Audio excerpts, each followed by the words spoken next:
Guys, welcome back to the channel. Welcome back to another video. This is Premier League predictions game week 7. And in this video, I take a look at the upcoming Premier League fixtures, give my thoughts about them, and predict what I think is going to happen. Last week, I had my worst week ever of predictions. I did not get a single prediction right. It was an absolutely brutal week for me. But looking at the chat, you guys did pretty good. You did much better than I did.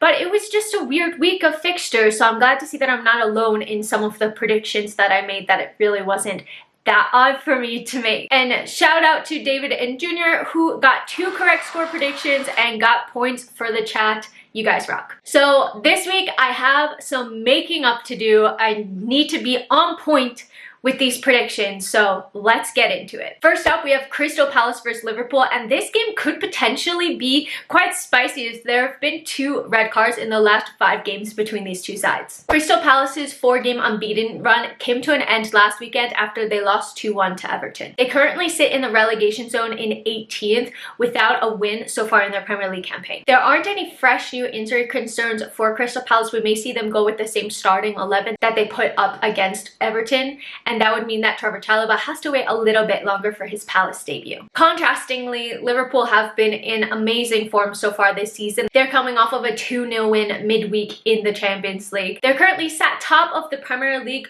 with 15 points, and their manager slot has been shortlisted for Premier League Manager of the Month. For standout players for Palace, watch out for Mateta. He scored 15 goals in his last 11 home games for Palace. And for Liverpool, I've gone for Salah, but because he has a really interesting stat that I wanted to share this week, and that's that he scored in all 3 of Liverpool's away fixtures so far this season. So I want to see and kind of put it into the atmosphere if he can go for 4. But actually, now that I'm thinking about that, I transferred him of my fantasy team this week, so maybe I don't want that. So interestingly enough, each of Liverpool's last 4 Premier League defeats against Crystal Palace have actually come at Anfield, and they're undefeated in 9 at Selhurst Park. While Crystal Palace had previously been undefeated in 4 games, Liverpool have 5 wins in a row. There's actually been a lot more variety and outcomes in this fixture than I would have thought. I would have thought that Liverpool were very, very dominant, but they only have 2 wins in 5 games against Crystal Palace. But I just feel like they're in such great form. I can't see this going any other way than a Liverpool win. So I'm predicting 1-3 to Liverpool. Next up, we have Arsenal versus Southampton. So Arsenal are coming off of a massive 2-0 win midweek in the Champions League with goals coming from Kai Havertz and Bukayo Saka. They've scored 13 goals in their last 5 games, and they've scored at least 2 goals in 19 of their last 24 games. It's just absolutely insane. Southampton on the other side are coming off of the back of a pretty big 3-1 defeat versus Bournemouth last weekend. Southampton captain Jack Stevens is set to miss this match after his red card suspension was extended due to foul and abusive language at the referee, so it's been extended for another 2 games. Southampton have been in pretty poor form so far this season. They've scored just 4 goals in their last 5 games, and they're still yet to win in the Premier League so far this season. For players to look out for Southampton, keep an eye out on Sugawara, who's created the most big chances for the team at 3. And talking about big chances for Arsenal, I've gone for Bukayo Saka. He's ranked 1st in the Premier League for big chances created at 9. Manifesting for my FPL team. Arsenal have been so dominant this season, and I really expect that dominance to continue in this match. They have 3 wins in a row, and while the previous 5 encounters between these two sides has actually been quite varied, and Arsenal have 2 wins in 5 games against Southampton, at home they've scored at least 2 goals in 5 out of their last 6 games against Southampton. Because of all of this, I am going big. I am predicting a 4-0 Arsenal win. I'm going to be so proud of myself if I get this one. Brentford versus Wolves. Now, this is interesting because both teams have a slew of injuries and have up to 7 to 8 players injured or doubtful going into this match. Brentford are currently sitting 12th in the Premier League, with their last result being a draw versus West Ham. It was surprisingly the 3rd successive game where they scored in the opening minute, but didn't go on to win the game. Like, that must be a new record as well. And in their last 5 games, they have scored 9 goals, but they haven't kept a clean sheet. Wolves, on the other hand, only have 1 point in their opening 6 games, and they're sitting dead last at the bottom of the Premier League. For players to look out for Brentford, and Mbeumo has 5 goals already in 6 appearances so far this season in the Prem. He's also in the 94th percentile for shots on target and 90th percentile for successful crosses. And then for Wolves, I've gone for Ait-Nouri, who's in the 94th percentile for shots on target, and successful dribbles. The head-to-head between these two teams actually leans in Wolves' favor, with them having won 3 out of their last 5 encounters. However, their form in the league has been horrid, losing 5 out of their last 6 games, and I just can't see them getting a win here. So I'm going for a 2-1 Brentford win. Leicester City versus Bournemouth. Leicester are still searching for their first win of the Premier League season, but Steve Cooper insists that the atmosphere in the team isn't down. He said that they're frustrated that they haven't been able to get what they want out of games, but that there's a determination to put things right. Their last game was a 4-2 loss to Arsenal, but in my opinion, that scoreline isn't reflective of the effort that Leicester put into this game. They went down 2-0 to equalize and then ended up conceding 2 goals in extra time. So it's just, I felt so bad for them. It was so unfortunate. Bournemouth, on the other hand, bounced back from successive defeats and are coming off of the back of a 3-1 win versus Southampton. They are currently sitting in 11th, 5 points clear of Leicester. For players to look out for from Leicester, keep an eye out for Wilfred Ndidi. He currently has 4 assists in the league. Only Bukayo Saka has more, and his 4 assists is just 1 fewer than he managed in 32 championship appearances last season. And I've gone for Semenyo again for Bournemouth for a really cool stat that I wanted to share. Only Erling Haaland at 31 shots has more shots than Semenyo at 28. So for my prediction, this was hard because both teams' form has really been up and down, and I feel like a bit unpredictable. The results in the last 5 games between these two sides has been pretty evenly split, but Bournemouth have won their last 3 encounters against Leicester in the Premier League. I think this is going to be a really tight game, so I'm going for a draw. I'm going for a 1-1 draw, but I could perfectly see Bournemouth taking all 3 points. Man City versus Fulham. Man City could equal history in this game. They currently are on a 29-game unbeaten run, and if they remain unbeaten in this game, they'll take that to 30, which is their joint longest in their history. Man City won 4-0 in the Champions League midweek with goals from Foden, Haaland, Gundogan, and Mikati. Haaland was taken off at the 60-minute mark, and Pep Guardiola said that that was to preserve him after he did suffer a bit of a knock versus Newcastle, and just for the sheer amount of games that Man City have to play, they want to make sure to give him rest where they can, because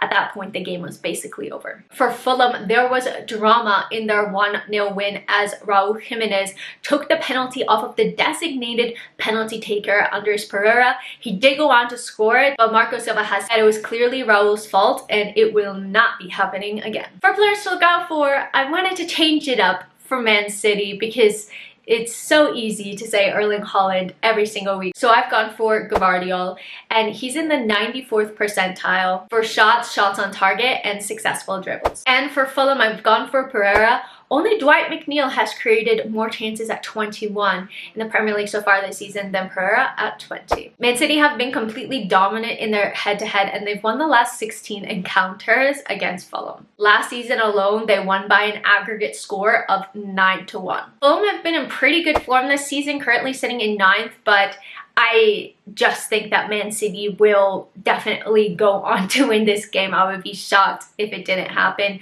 So I'm predicting a 3-1 City win. West Ham versus Ipswich Town. West Ham currently sit 14th in the Premier League, their latest result being a 1-1 draw versus Brentford. Lopetegui said he expects to be under pressure after their recent struggles at home, but he's hoping that they can get their first home win in this fixture. West Ham have won just 1 of their Premier League games so far this season, away to Crystal Palace, but they've lost all 3 of their home fixtures, conceding 8 and scoring just twice. Ipswich Town, on the other hand, are still looking for their first win after being promoted, but they have 4 draws in a row, the latest one coming from a 2-2 draw versus Aston Villa. Considering how great Aston Villa have been this season, I'm sure they're super proud, and that's going to definitely boost morale. Kieran McKenna said that he doesn't expect there to be many weeks out of the year where they're going to be able to blow teams out of the water, so it's really important for them them to remain competitive. For players to look out for West Ham, I've gone for Thomas Soucek, who netted his 29th goal for West Ham versus Brentford last weekend. He's also above the 95th percentile for aerial duels won in interceptions. And then for Ipswich Town, I've gone for Sam Morrissey, but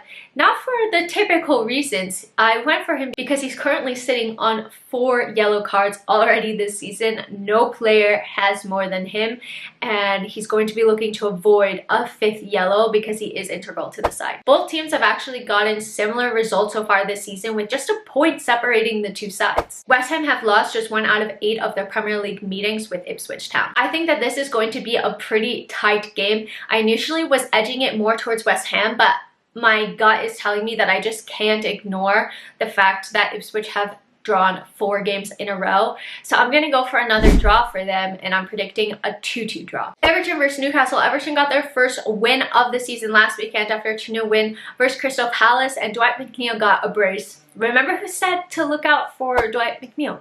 So someone here. This was a massive win for the team. They currently sit in 16th, just a point above relegation, but win's a win. Newcastle had an impressive draw last weekend versus Man City, especially considering that key players like Alexander Isak were out, and they continued that form with a win in the EFL Cup midweek. For players to look out for Everton, I'm going for Dwight McNeil again because he has 3 goals and 2 assists in his last 6 games, but I promise I'll change it up next week. And for Newcastle, I've gone for Anthony Gordon. He hasn't quite found the scintillating form that he was in last season, but he's in the 90th percentile for chances created, successful crosses, and fouls won. Interestingly enough, both teams have had a win, draw, and loss going into this fixture, but obviously Newcastle have been in better form and they're currently sitting in 7th in the Premier League. The last 5 games between these two sides has also, somewhat surprisingly to me, been pretty split with 2 wins apiece. There have been over 2.5 goals in 6 out of 7 of Everton's last Premier League games. I do think this one is going to be pretty close for some reason. I don't know why, but I am going to edge it to Newcastle, and I'm going for a 2-1 Newcastle win. And now we get to the big game of the weekend, or one of the games that I'm most looking forward to. Aston Villa versus Man United. I don't know why, I just feel like this is going to be box office. Like, Aston Villa are fresh off of a massive win in the Champions League, beating Bayern Munich 1-0 thanks to a late goal from none other than John Duran. He now has 5 goals in all competitions, all of which have come from the bench. They are also unbeaten in 4 league matches and currently sit 5th in the Premier League. Villa will be looking to take advantage of the open spaces in midfield and gaps in defense that Man United tend to leaving them susceptible to 1v1 opportunities, and Villa will be looking to take advantage of that. On the other hand, Manchester United are in desperate need of a Premier League win traveling to Aston Villa. They've lost 3 of their last 6 Premier League fixtures and lost their last 2 home games by an aggregate score of 6-0. In their 3-0 loss versus Spurs generated an insane expected goals of 4.69, which was the 3rd most that United have allowed since they started keeping records of this data. And they also had 9 big chances in that game. Their 2 wins in the league so far this season came against Fulham and Southampton. Midweek, they were able to somehow salvage a draw as Harry Maguire scored in extra time to draw them equal versus Porto. I was shocked about this, and Bruno Fernandes got sent off yet again in this game, although his red card versus Spurs was rescinded. For players to look out for Aston Villa, all of the focus is on John Duran, but I'm going for Ollie Watkins this week. I also brought him into my fantasy team, so hoping that brings me some good luck, but he's got 4 goals in 6 Premier League appearances so far this season. And for Man United, I'm going for Bruno Fernandes because since his red card was rescinded, he's going to be eligible to play in this match. He currently has 17 shots in the Premier League without scoring, and that tally of shots without scoring is the most among any player in Europe's top 5 leagues. So I really want to see if that continues or if his goal drought finally comes to an end. So Aston Villa are currently unbeaten in 7, winning 6 games in all competitions. United, on the other hand, are winless in 4. This fixture has typically favored Manchester United with 4 wins in their last 5 games against each other, but I just feel like Villa are in too good form to lose this game, and Manchester United are just not in good enough form to win the game. So I'm going a little crazy. Maybe this is a big scoreline, but I'm going for a 3-1 Villa win. Next up, Chelsea versus Nottingham Forest. Chelsea are in crazy form. They've scored 3 goals or more in their last 4 games. Absolutely insane. Their latest win came midweek in the Europa Conference League in a 4-2 win against Ghent. In that game, they fielded a completely different starting 11 to the one that featured versus Brighton in the Premier League the previous weekend. Christopher Nkunku scored in this game, taking his goal tally to 4 goals in 7 so far this season, and Kieran Dewsbury-Hall got his first goal for the team as well. Meanwhile, Nottingham Forest last weekend were handed their first loss of the season after losing 1-0 to Fulham. But Forest are unbeaten away from home this season, with one of their most impressive displays coming from their 1-0 win versus Liverpool. Forest are also unbeaten in their last 2 trips to Stamford Bridge. For players to look out for Chelsea, I'm going for Renato Vega. He got a goal and assist midweek and was also voted player of the match overall. Just been really impressed with him. And then for Forest, I'm going for Callum Hudson-Odoi. Don't know if he'll necessarily start this game, but he scored the winner versus Liverpool and completed the most dribbles in the match versus Brighton. And I just feel like there's something to be said about ex-Chelsea players scoring against the club. Looking at these two sides, Nottingham Forest have had a mixed bag of results, whereas Chelsea have had 5 wins in a row. As a Chelsea fan, I cannot believe it. How nice does that graphic look with the 5 wins? Okay, don't want to jinx anything. The recent head-to-head between these two sides has been pretty mixed, but Chelsea have scored at least 2 goals in 4 out of the last 6 meetings with Forest. Chelsea's defense has looked really shaky at times, and it does look a bit prone to errors, especially individual mistakes, but they've also shown that their attack is just on fire. So I'm going kind of rogue with this prediction. I'm predicting a third 4-2 win in a row. And I also think that Chelsea could potentially score a lot of goals in this match. So watch it be like a 1-0 win or something. I don't know. And then last but not least, we have Brighton versus Tottenham. So speaking of 4-2 games, Brighton's last match was a 4-2 loss against Chelsea, but they were neck and neck with Chelsea for the large majority, at least of the first half. It was really a back and forth game of football. And then for Spurs, they won midweek in the Europa League, and they are also currently on a 5-game winning run. They've scored 13 goals in their last 5 matches and have won all of their previous 3 away games. For players to look out for Brighton, I've gone for Matoma. He has 1 goal and 1 assist so far this season, but he's in the 94th percentile for successful dribbles and touches in the opposition box. And then for Spurs, I wanted to go for somebody a bit different, so I've gone for Kulusevski. He also has 1 goal and 1 assist so far this season, but he's in the 95th percentile for shots, chances created, and touches in the opposition box. This prediction was really hard for me because while Brighton did have a win in the EFL Cup, they're currently winless in 4 Premier League games, but they're unbeaten in 6 at home in the Premier League. The last 5 results between both of these teams has been such a mixed bag, with both teams winning a handful. In this fixture last season, Brighton won 4-2, but I just feel like Spurs are in really good form going into this match, so I'm going for a 2-1 Spurs win. Those are my predictions. Let's see if I can do a bit better than I did last week. Honestly, it would just take 1 right prediction to do better than I did last week, so we'll have to see. But thank you guys so much for tuning in and watching this video. Make sure to drop your predictions down in the chat so you can get points for the chat. And also, I just want to see what you guys think about the fixtures and if you agree more or less with my predictions. Thank you so much for taking the time to watch this video. I really appreciate it. Hope you have a great rest of your day, evening, whatever time you're watching this, and until next time, I'm out. Bye!